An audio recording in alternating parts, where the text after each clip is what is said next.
What if the very habits that build extraordinary wealth felt illegal to the average person? In this powerful and thought-provoking video, we break down the 7 habits of the 1% that feel like crimes, not because they're unethical, but because they violate everything society quietly taught you about money, success, and security. While most people chase comfort, the 1% chase leverage. While most people spend to impress, they invest to escape. While most people trade time for money, they build systems that make money work without them. And here's the uncomfortable truth. If you grew up believing that hard work alone guarantees wealth, these habits will feel wrong, cold, even selfish. But they aren't crimes, they are discipline. They are delayed gratification. They are strategic detachment. They are emotional control in a world addicted to impulse. This video exposes the psychological divide between the wealthy and everyone else. You'll discover why the 1% protect their time ruthlessly, say no more than they say yes, invest when others panic, avoid lifestyle inflation, and build assets instead of applause. Some of these behaviors may challenge your beliefs. Some may trigger resistance. That's the point. Because wealth isn't just built with money, it's built with mindset. It's built with standards. It's built with decisions that most people are too uncomfortable to make. If you've ever wondered why financial freedom seems reserved for a small percentage of people, this video will show you the invisible rules they live by, rules that feel extreme but produce extreme results. Watch until the end, because once you see these habits clearly, you'll never look at money, success, or your own daily decisions the same way again. Cold open, the accusation. Imagine looking at someone you love and saying no when every part of you wants to say yes. Imagine declining the invitation, ignoring the call, refusing the favor. Not because you cannot help, but because helping would cost you focus. Imagine telling your closest friends you will not attend their wedding because you are protecting a season of discipline. Imagine refusing to lend money to a family member even though you have it, because you know the pattern will repeat. Imagine turning down a stable job offer with security, benefits, and social approval because deep down you know it will anchor you to a ceiling you were not built for. Now, imagine the silence that follows, the confusion, the judgment, the whispers that you have changed, that you are becoming cold, that success is getting to your head before you even have it. These are not crimes, yet to most people, they feel like it. And that is exactly why the 1% win. The uncomfortable truth is that wealth is not just built by working harder. It is built by thinking in ways that disturb social comfort. The 1% are willing to make decisions that create tension in the room. They are willing to be misunderstood in the short term to build power in the long term. They accept that growth sometimes looks like betrayal to those who benefit from your stagnation. Most people are not broke because they lack intelligence. They are broke because they are emotionally handcuffed to approval. They say yes when they should say no. They show up when they should be building. They rescue others financially while silently sabotaging their own future. They confuse generosity with self-abandonment. They call it loyalty. They call it kindness. They call it being a good person. But the market does not reward emotional compliance. It rewards leverage, ownership, and disciplined allocation of time and energy. The 1% understand something that feels almost immoral when you first hear it. You cannot save everyone and still build something extraordinary. You cannot be constantly available and still maintain strategic focus. You cannot prioritize comfort and expect exponential results. This is the psychological divide nobody talks about. The 99% optimize for harmony. They optimize for being accepted, for fitting in, for avoiding conflict. They manage perception carefully because social belonging feels safe. They measure success by how many people approve of their decisions. The 1% optimize for control. control over their time, control over their income, control over their future.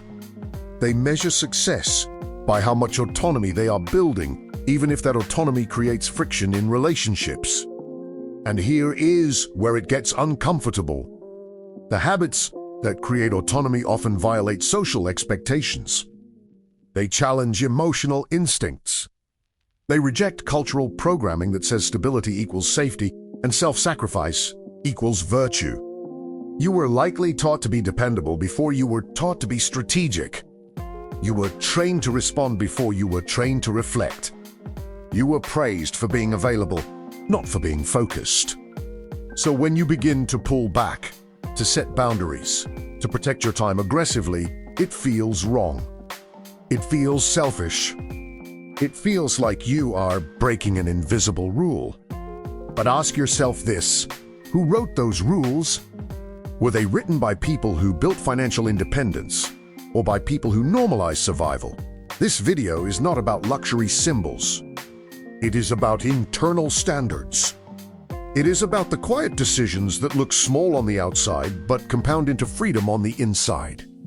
It is about understanding that the road to the top 1% is not paved with popularity.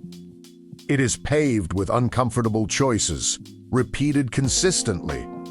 Some of what you are about to hear will challenge how you see yourself. You might feel resistance. You might feel defensive. That reaction is not weakness. It is conditioning being questioned. If these habits feel extreme, it is because average thinking has been normalized. If they feel harsh, it is because you were taught to prioritize immediate emotion over long-term positioning. The question is not whether these behaviors feel like crimes. The question is whether you are willing to outgrow the version of yourself that needs everyone to understand you. Because the 1% do not ask for permission to focus. They decide. They endure the misunderstanding. They accept the distance. And they build anyway. Habit 1. They disappoint people strategically. Let us go straight into the first habit that separates the emotionally driven from the strategically disciplined. The 1% disappoint people on purpose. Not carelessly, not arrogantly, intentionally. Most people live reacting to expectations. They answer messages immediately. They show up to every event. They say yes to favors they do not have time for. They overextend financially to maintain an image of generosity. They fear being labeled selfish more than they fear wasting years of their life. The 1% fears something different. They fear dilution. They fear distraction. They fear waking up 10 years later realizing they built everyone else's comfort, but not their own freedom. Every time you say yes to something, you are saying no to something else. That is not motivational talk. That is allocation of resources. Time is limited. Energy is finite. Focus is fragile. When you give it away impulsively, you do not get it back with interest. So they evaluate decisions differently. They ask, does this move me forward or does this maintain perception? Does this build leverage or does this maintain harmony? Is this aligned with the future I am constructing or the identity I am protecting? When you begin thinking like this, your behavior changes. You decline invitations without over-explaining. You stop funding lifestyles that are not yours. You create boundaries around your calendar. You separate empathy from obligation. That is when the resistance begins. People who benefited from your constant availability will feel abandoned. People who relied on your emotional compliance will call you distant. Those who are comfortable with average effort will interpret your discipline as judgment. This is where most people collapse. They rush back to comfort because tension feels wrong. They apologize for focusing. They reduce their standards to restore approval. The 1% hold the line. They understand that disappointment is temporary, but lost opportunity compounds. They know that if they try to make everyone comfortable, they will sabotage the very growth that could eventually elevate everyone around them. Think about this carefully. If you attend every gathering, Support every request. Respond to every distraction. When exactly are you building the systems that create financial independence? When exactly are you studying, investing, planning, executing at a level that separates you from the crowd? Strategic disappointment is not cruelty. It is clarity. It is the ability to say, I cannot do that right now because I am building something bigger than this moment. It is recognizing that being liked today can cost you leverage tomorrow. It is understanding that short-term discomfort is often the entry fee for long-term autonomy. Most people want success without friction. That is impossible. Growth will always offend the version of you that seeks comfort. The 1% are not immune to guilt. Feel it. They simply refuse to let guilt make financial decisions for them. They separate emotion from trajectory. They choose direction over validation. Here is the deeper layer. When you disappoint people strategically, you begin to filter your environment. Those who respect your boundaries stay. Those who only valued your usefulness fade away. That clarity is priceless. You cannot build wealth while being emotionally manipulated by expectations. You cannot create leverage while trying to maintain universal approval. Achisomi point, you must decide whether your life is a public service or a private mission. Being liked feels good. Being respected feels powerful. Being free feels different. The 1% choose freedom, even when it costs applause. And if that feels extreme, ask yourself why protecting your future feels more uncomfortable than protecting someone else's temporary feelings. Habit 2. They treat time like a non-renewable asset, not a social currency. Most people treat time like something that resets every Monday. They waste it casually because they believe there will always be more. They give it away to avoid awkward conversations. They sacrifice it to maintain appearances. They trade hours for approval, attention, and validation without calculating the long-term cost. The 1% see time differently. They do not see it as something to spend. They see it as something to allocate. Every hour has weight. Every commitment has a hidden invoice. Every distraction compounds into delayed progress. When someone asks for their time, they do not automatically say yes out of politeness. They evaluate the request like an investor evaluating an opportunity. Will this create growth? Will this expand leverage? Will this strengthen relationships that align with my direction? Or is this simply maintaining social equilibrium? This feels transactional to people who are emotionally driven. It feels cold to those who measure connection by constant access. But high-level wealth is built on clarity, not constant availability. Look at how most people use their days. Endless scrolling, random conversations, reactive schedules, meetings without outcomes, entertainment without intention. Then they say they do not have time to build something meaningful. The 1% audit their calendars with brutal honesty. If something does not move them closer to autonomy, they question it. If an activity does not build skill, capital, network, or health, they reduce it. They understand that attention is the gateway to execution, and execution is the gateway to wealth. This is where it becomes uncomfortable. They will miss birthdays. They will skip casual outings. They will protect mornings like assets. They will decline opportunities that look good publicly but drain focus privately. To the outside world, that looks extreme. To them, it is discipline.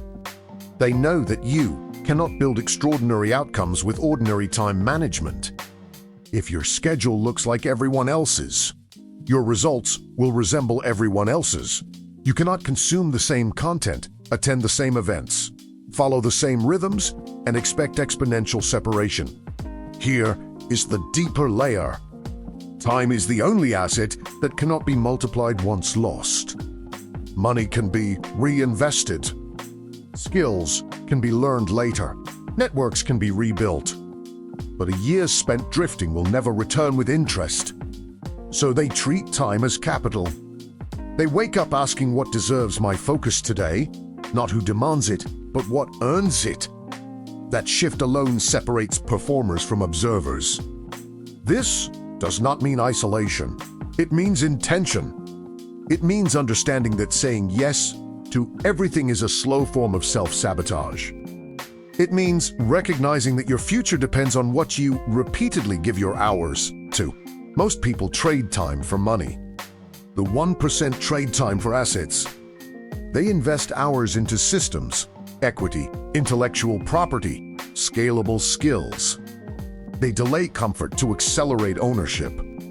And here is the uncomfortable truth. If someone becomes upset because you are not constantly accessible, they valued your availability more than your ambition.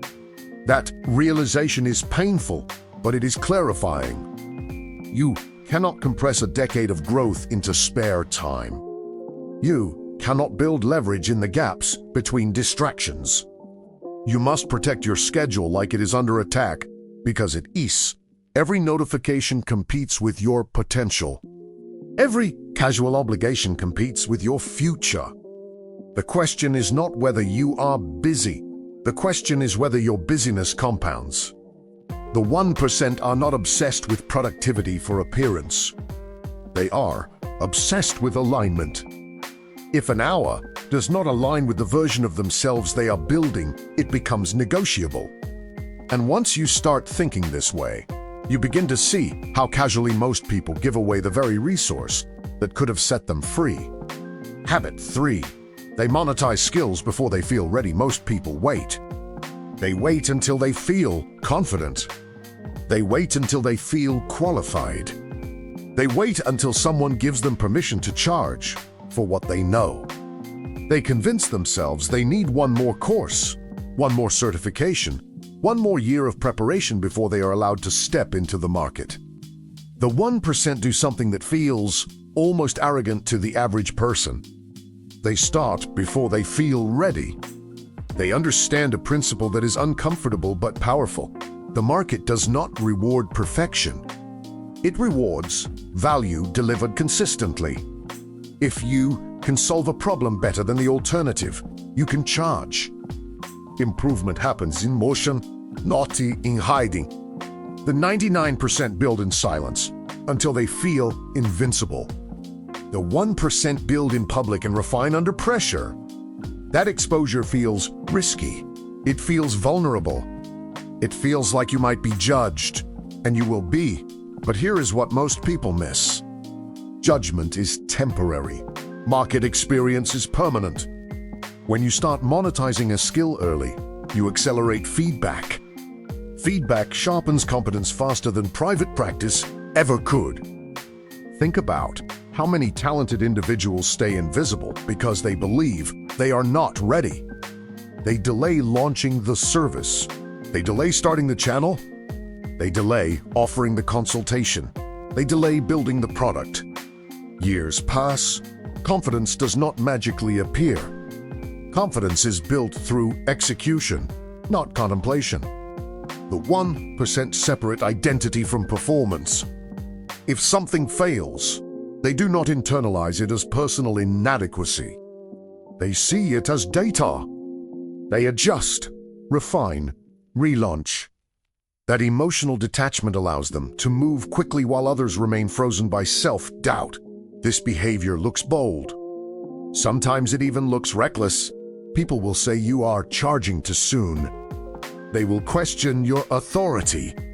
They will compare you to someone more experienced. But they ignore something critical. Experience compounds faster when it is tied to responsibility. When clients are involved, when money is exchanged, when real outcomes matter, your growth accelerates. You are forced to level up. Waiting to feel ready is a trap disguised as humility. It feels safi, but often it is fear wearing a professional mask. The 1% understand leverage in a different way. Skills are assets. Assets should not sit idle.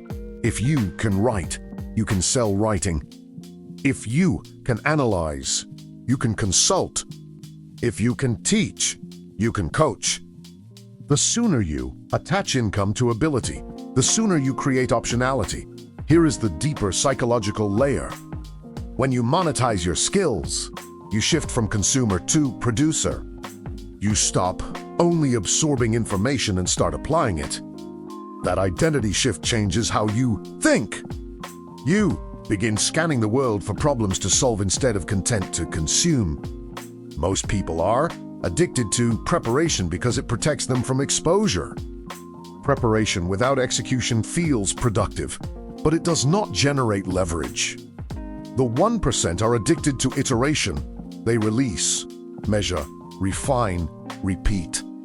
And this is where it feels like a crime. You will earn before you feel like an expert. You will charge while still learning. You will grow while being seen. To those who are still waiting for perfect timing that looks audacious. To those who understand momentum, it is strategy. The question is simple. Are you building competence in theory, or are you building income in reality?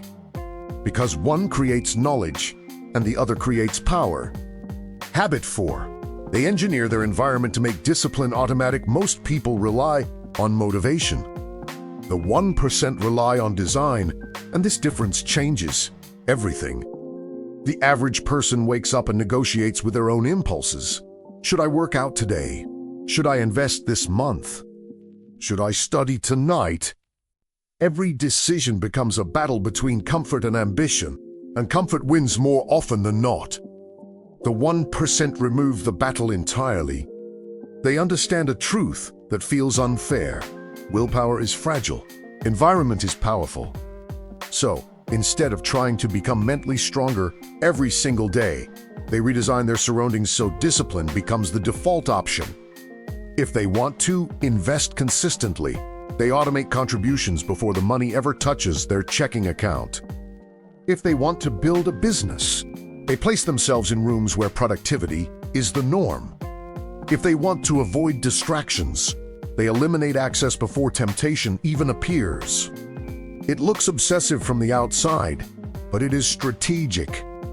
The 1% do not test their resistance daily. They reduce exposure. They unsubscribe. They mute. They block.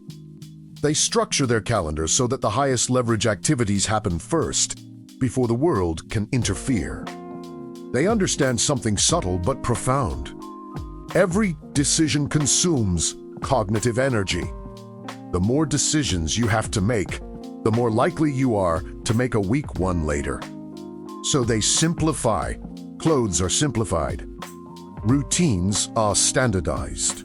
Investment rules are predefined. Business processes are documented.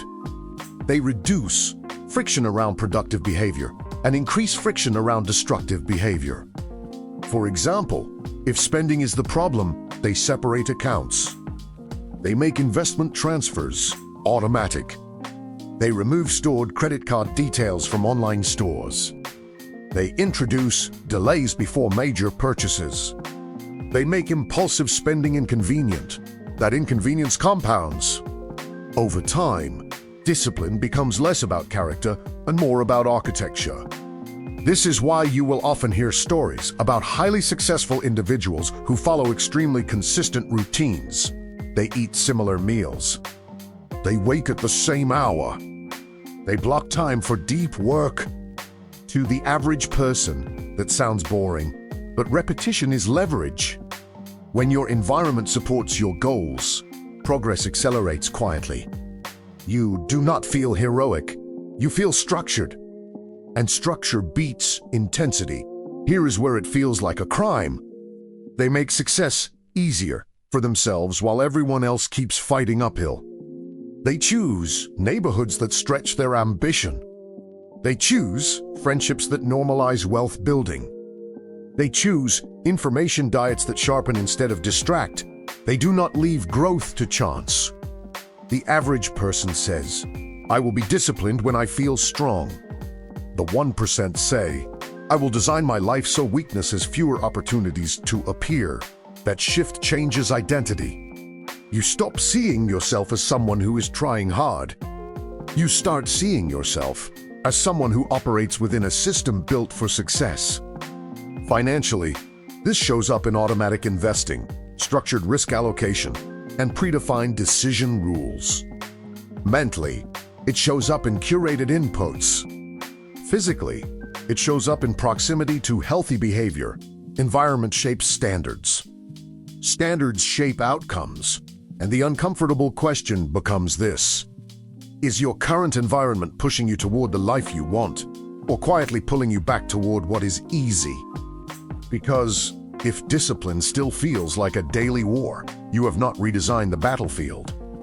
Habit 5. They think in decades while others think in days. The average person measures life in weeks. The 1% measure life in decades.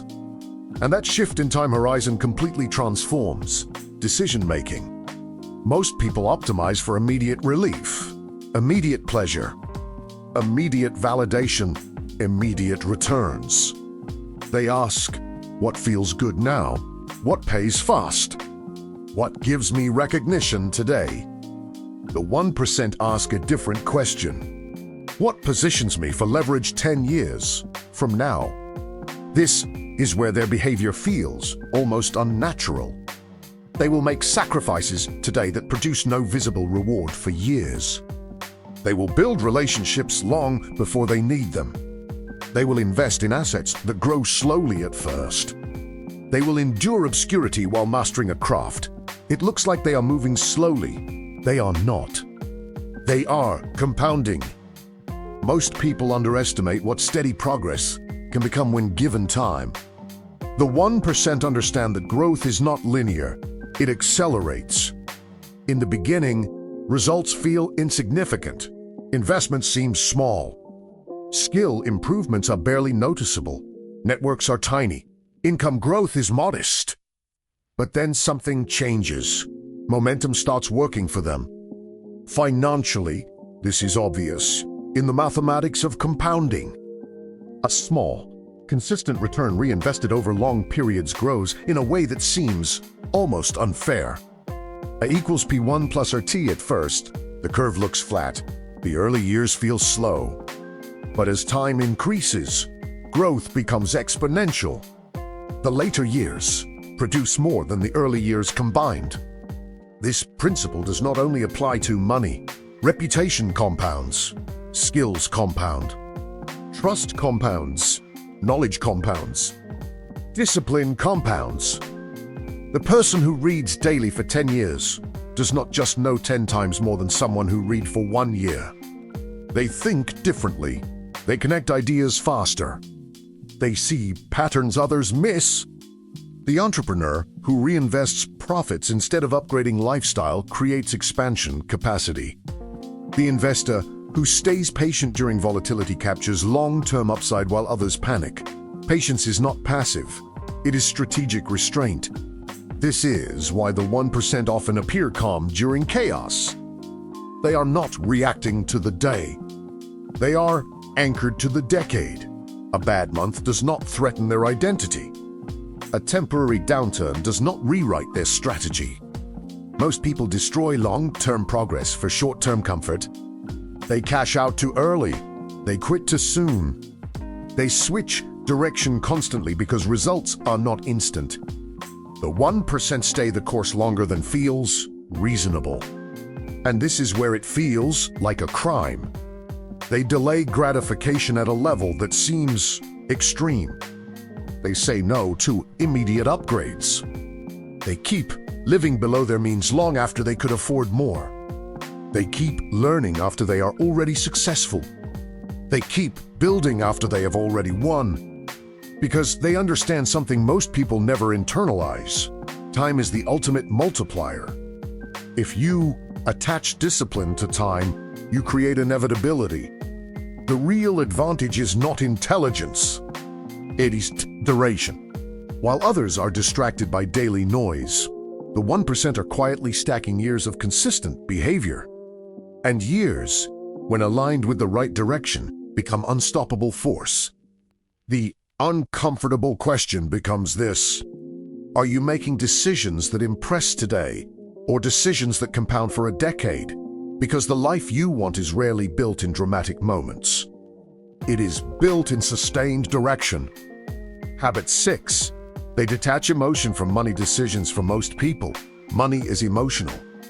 It represents safety, status, fear, validation, insecurity, identity.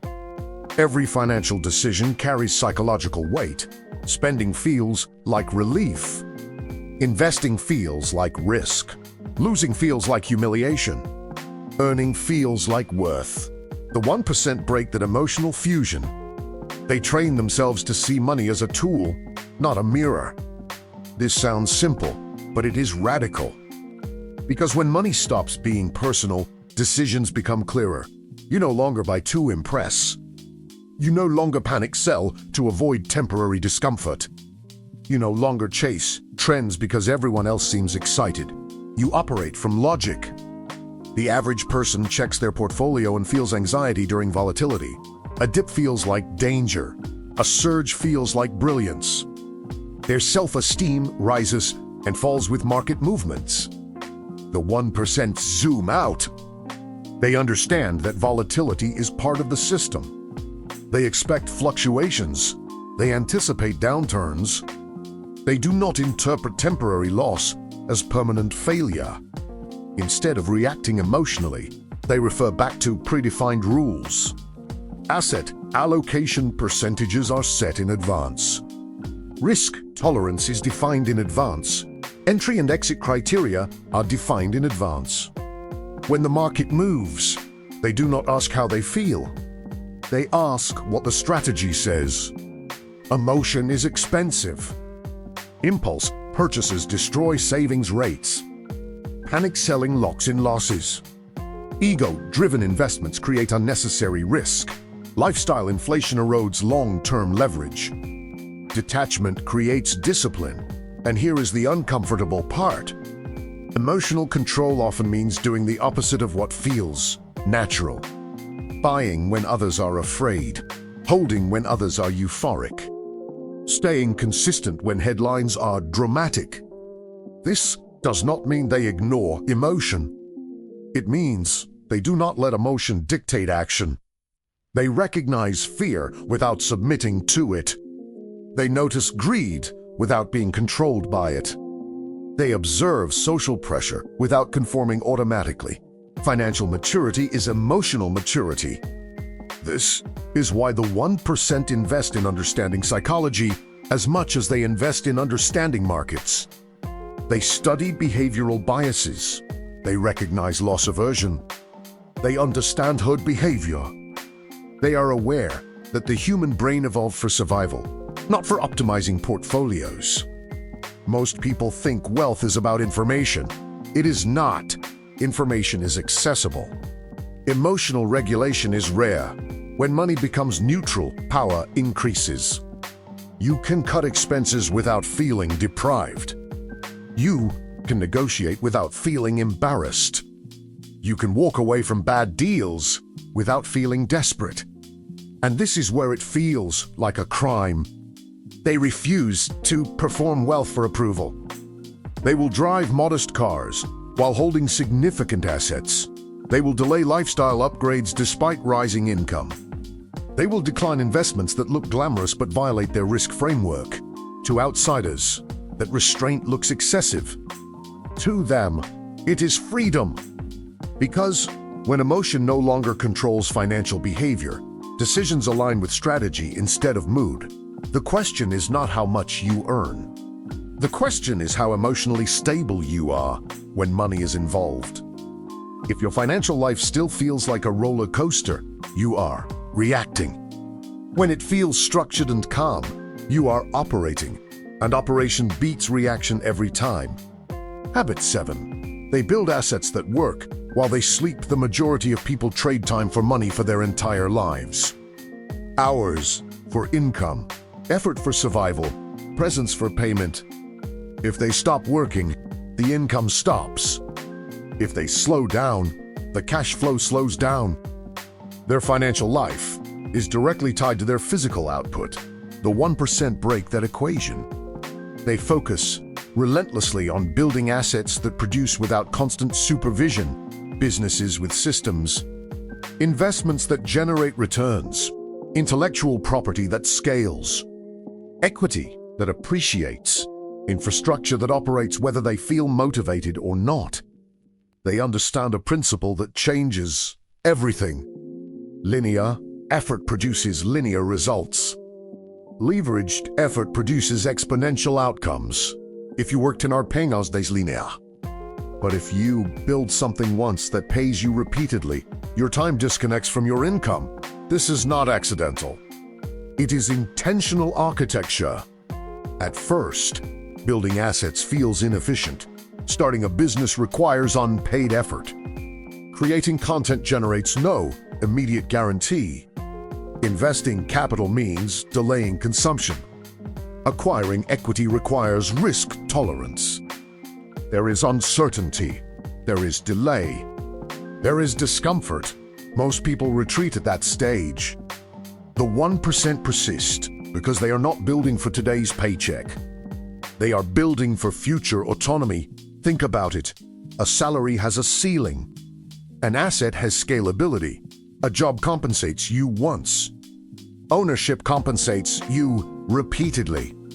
Financial freedom is not about earning more per hour. It is about reducing how many hours are required to sustain your lifestyle. This is why they obsess over ownership.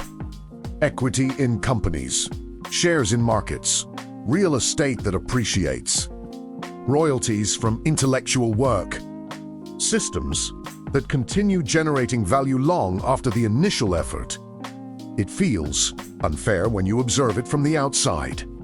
Someone builds a company once and earns for decades. Someone invests consistently and benefits from growth they did not directly produce. Someone writes a book or develops software and receives income long after the creation phase. But what most people ignore is the front-loaded sacrifice.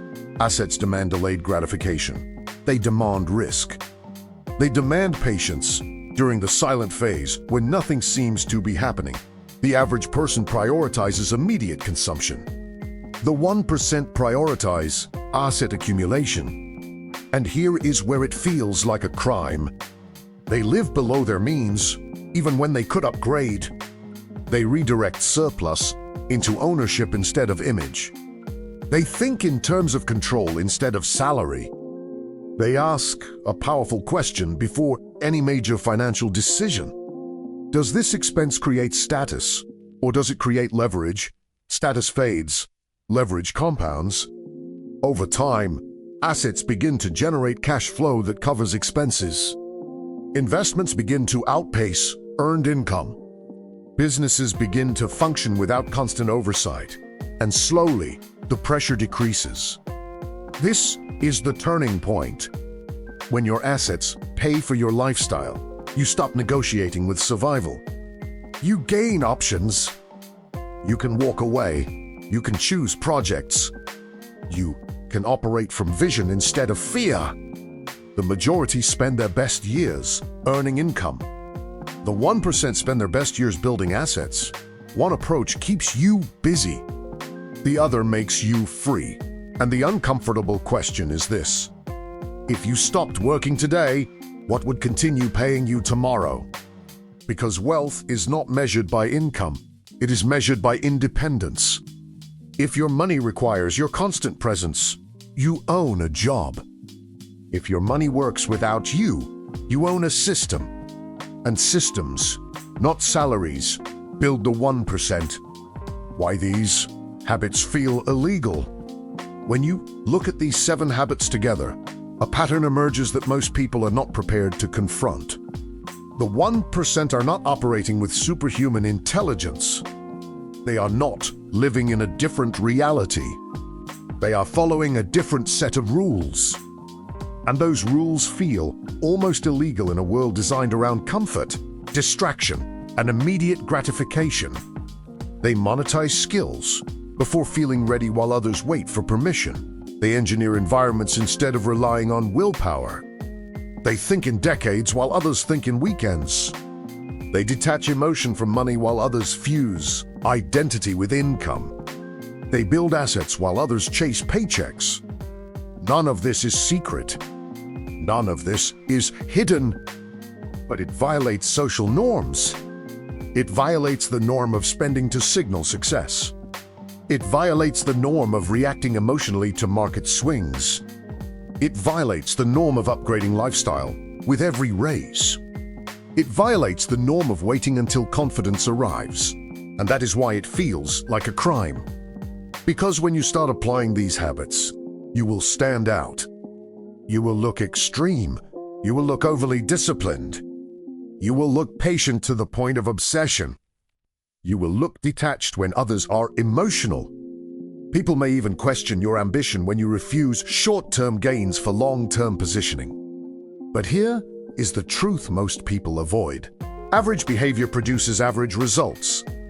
If you continue thinking in days, spending emotionally, consuming more than you create, and relying only on active income, you are statistically aligning yourself with the majority outcome. The 1% simply align with a different statistical path. They are not gambling on luck. They are engineering probability. They stack small advantages repeatedly. They remove emotional leaks. They let time work for them instead of against them. They convert income into ownership. They convert discipline into systems. And slowly, almost invisibly at first, separation happens, not because they chase status, but because they chose structure over impulse. The powerful part is this: none of these habits require millions to start. They require a shift in identity. You can start monetizing now. You can automate now. You can invest consistently now. You can detach emotion now. You can think in decades starting today. You can build your first asset with the resources you already have. The gap between where you are and where the 1% stand is not a wall. It is a series of decisions repeated over time, and that is both uncomfortable and empowering. Uncomfortable because it removes excuses. Empowering because it gives you control. So the real question is not whether these habits feel extreme. The real question is whether you are willing to feel misunderstood long enough to build something extraordinary. Because wealth is not created in dramatic moments. It is created in quiet, consistent, almost invisible behaviors that most people refuse to sustain.